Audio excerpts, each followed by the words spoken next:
Nenek Kalyani melihat Byron dan meminta supir taksi untuk berhenti. Nenek Kalyani menggerutuk, seharusnya Byron menjemputnya, tetapi dia malah enak-enakan minum di warung.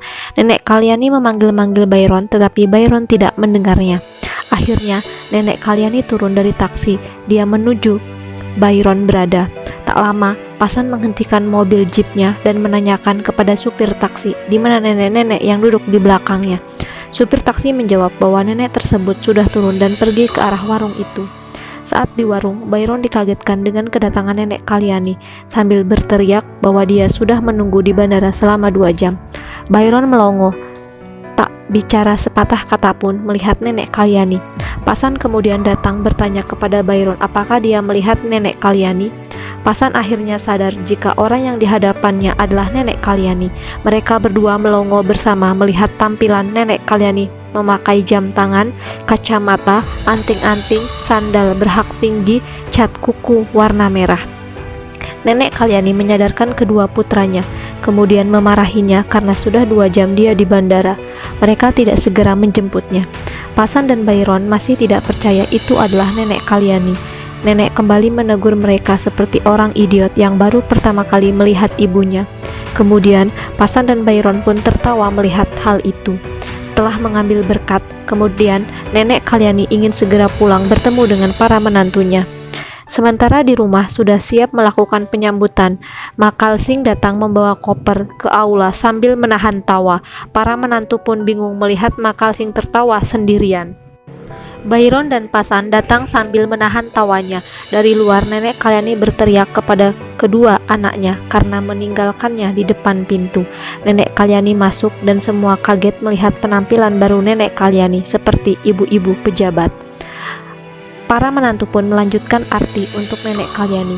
Saat di aula, Nandu datang dengan kaget melihat penampilan baru nenek Kalyani yang mengenakan kacamata hitam. Terjadi sebuah percakapan antara Nandu dengan nenek Kalyani, hingga Nandu mengatakan jika dia tidak berangkat ke sekolah beberapa hari ini. Pasan menutupinya dengan alasan Nandu tidak enak badan dan meminta nenek Kalyani tidak mengkhawatirkan hal itu.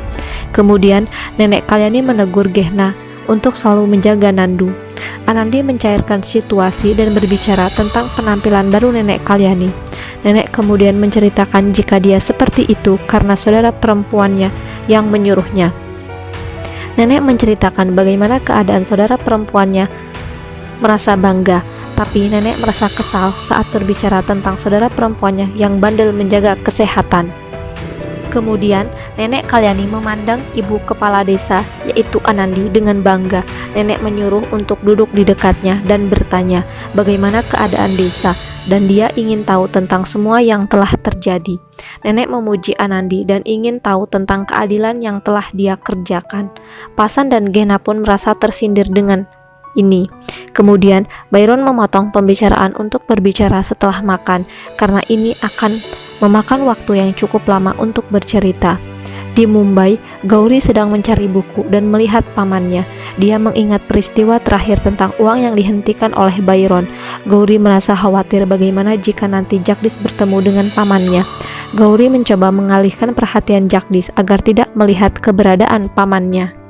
Setelah aman, Gauri bergegas mengajak Jagdish keluar dari toko buku agar pamannya tidak melihat mereka. Kembali ke Jaitsar, Sumitra, Gehna, dan Anandi semua masih dalam mode diam. Kemudian saat itu nenek bercerita tentang pertengkarannya dengan seorang anak. Tampaknya nenek tahu dengan apa yang sedang terjadi di rumah, karena dia bercerita hampir sama dengan apa yang terjadi di keluarga mereka. Kemudian Abhishek sedang memeriksa Parun. Dia memberitahu bahwa dia tidak akan membutuhkan tongkatnya lagi dan bisa berjalan sendiri. Semua orang pun terharu dan senang melihat kemajuan kaki Parun. Abhishek mengatakan jika ini akan membutuhkan waktu lama, secara bertahap Parun akan bisa berlari lagi. Saat itu terjadi momen di mana Asa dan Abhishek saling memandang. Kemudian nenek Kalyani pergi mengunjungi gudangnya. Saat di kantor, Byron mencoba berbicara dengan Pasan, tapi Pasan sekali lagi mengingatkan Byron jika dia berada di sini hanya karena nenek Kalyani. Byron mencoba menenangkan Pasan untuk melupakan masa lalu. Pasan mengatakan jika itu sangat sulit dilakukan ketika orang yang dipermalukan adalah dirinya. Pasan berniat akan memberitahu nenek segalanya. Byron meminta maaf tetapi Pasan tidak mendengarkannya. Saat itu nenek Kalyani masuk ke kantor Pasan dan Byron. Nenek Kalyani pun melihat ruangan mereka yang terpisah. Byron beralasan jika kerja mereka berat sehingga memerlukan lebih banyak ruang. Mereka telah membagi pekerjaan untuk membuatnya lebih mudah. Nenek Kalyani berpikir pemisahan ruang kerja tidak masalah tetapi selama masih di dalam satu kantor. Untuk mengetahui kisah selengkapnya, saksikan serial Balika Fado setiap hari jam 14.30 waktu Indonesia Barat di ANTV.